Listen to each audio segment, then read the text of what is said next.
Hi friends, welcome to Zeenath's world. இன்றைக்கி நம்ம சேனலில் சூப்பரான ரெஸ்டாரண்ட் ஸ்டைல் எக் குருமா தான் பார்க்க போகிறோம். இப்போ அதை நம்ம எப்படி பண்ணுறதுன்னு பார்க்கலாம். இப்போ நான் இங்கே பேனில் ஒரு 3 ஸ்பூன் ஆயில் ஊற்றிக்கிறேன். ஆயில் நல்லா காஞ்ச உடனே 1 ஸ்பூன் மிளகாய்த்தூள், 1/2 ஸ்பூன் மஞ்சத்தூள்,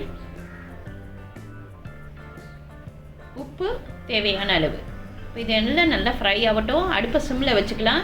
இப்போ நான் வேக வச்ச 4 முட்டையை இந்த மசாலாவை நல்லா போட்டு பொரிச்சு எடுக்கிறேன்.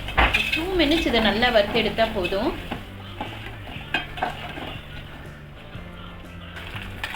இப்போ நம்ம இதை ஒரு பிளேட்டில் ட்ரான்ஸ்ஃபர் பண்ணி எடுத்துக்கலாம். இப்போ நம்ம அதே மசாலாலேயே இன்னும் கொஞ்சம் 2 ஸ்பூன் எண்ணெய் விட்டுட்டு பெரிய வெங்காயம் 2 மெல்லிசாக கட் பண்ணி இதில் போட்டு இப்போ அதை நல்லா ஃப்ரை பண்ண போகிறோம். வெங்காயம் நல்லா ஃப்ரை ஆகிறதுக்கு கொஞ்சமாக நம்ம உப்பையும் சேர்த்துக்கலாம். இப்போ இது நல்லா ப்ரௌன் ஆகிற வரைக்கும் ஃப்ரை பண்ண போகிறோம்.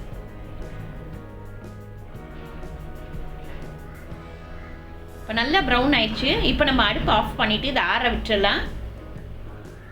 இப்போ நம்ம ஆற வச்ச அந்த ஃப்ரை பண்ண வெங்காயத்தை மிக்ஸி ஜாரில் போட்டுப்போம். அது கூடவே ஒரு 6 பாதாம், 6 முந்திரி, 2 ஸ்பூன் நல்லா புளிக்காத ஃப்ரெஷ்ஷான தயிரை போட்டுக்கோங்க. இப்போ இது எல்லாத்தையும் நம்ம நல்லா ஸ்மூத்தாக பேஸ்ட்டாக அரைச்சிட போகிறோம். இப்போ இதை நம்ம ஓரமாக வச்சிடலாம். இப்போ நம்ம முட்டை வறுத்த அதே பேன்லேயே இன்னும் ஒரு 2 ஸ்பூன் எண்ணெய் விட்டுக்கலாம். எண்ணெய் நல்லா காஞ்ச உடனே 1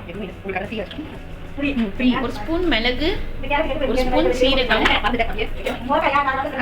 அது கூடவே கொஞ்சம் கிராம்பையும் பட்டையும் போட்டுக்கலாம். பெரிய வெங்காயம் ஒன்று கட் பண்ணி போட்டுக்கோங்க. நடுவில் கொஞ்சம் வெங்காயத்தை நல்லா பெருசாக 2-3 போட்டுக்கோங்க. சாப்பிட நல்லா இருக்கும். இப்போ இதை நல்லா ஃப்ரை ஆகட்டும். அடுப்பு சிம்லேயே வச்சுக்கோங்க.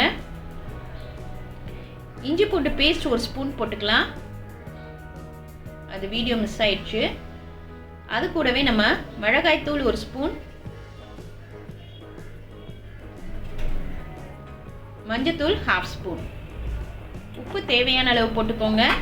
மசாலா கருகாமல் இருக்கிறதுக்கு கொஞ்சமாக தண்ணி ஊற்றி இதை நம்ம நல்லா ஃப்ரை பண்ணிக்கலாம். இப்போ இதை நல்லா ஃப்ரை ஆகிட்டு இருக்கையில் நம்ம அரைச்சி வச்சோம் பாருங்கள், அந்த மசாலாவை இதில் ஊற்றிடலாம். மிக்ஸி ஜாரில் கொஞ்சமாக தண்ணி ஊற்றி அதையும் சேர்த்து நல்லா கழுவி இதில் ஊற்றிடுங்க. இப்போ இதை நல்லா மிக்ஸ் பண்ணிவிட்டு மூடி போட்டு ஒரு 2 நிமிஷம் நல்லா வேக விட்டுடலாம். இப்போ நல்லா வெந்துட்டுருக்கையிலேயே நம்ம இப்போ ஒரு தக்காளியை சின்ன சின்னதாக கட் பண்ணி அதையும் போட்டு ஒரு 2 நிமிஷம் மூடி போட்டு நல்லா வேக விட்டுருவோம். இப்போ நல்லா எண்ணெய் படர ஆரம்பிக்குது பாருங்கள். இந்த டைமில் நம்ம மல்லித்தூள் 1 ஸ்பூன், சீரகத்தூள் 1/2 ஸ்பூன் போட்டுக்கோங்க. இது கூடவே கசூரி மேத்தி 1 ஸ்பூன் போட்டு இதை நம்ம நல்லா கொதிக்க விட்டுறலாம். மூடி போட்டு ஒரு 2 நிமிஷம் நல்லா கொதிக்கட்டும். நல்லா எண்ணெய் படர ஆரம்பிக்கையில் நம்ம ஃப்ரை பண்ணி வச்சுருந்தோம்ல அந்த பாயில்டு முட்டையை இதில் போட்டுடலாம். முட்டையும் அந்த கிரேவியும் நல்லா ஒன்று சேர்றதுக்கு நம்ம ஒரு 2 நிமிஷம் நல்லா அதை கொதிக்க விட்டுறலாம். இப்போ நம்ம ஃபைனலாக கொத்தமல்லியை தூவிட்டுலாம். சூப்பரான restaurant style egg kurma ready ஆகிடுச்சு. இது ரொம்ப ஈஸியான ரெசிபி. இடியாப்போ சப்பாத்திக்கெல்லாம் ரொம்ப டேஸ்ட்டாக இருக்கும். இன்றைக்கி இதை ட்ரை பண்ணி பாருங்கள். லைக் பண்ணுங்கள், ஷேர் பண்ணுங்கள், ப்ளீஸ் சப்ஸ்கிரைப் பண்ணுங்கள். உங்கள் கமெண்ட் எனக்கு அனுப்புங்க. தேங்க்யூ.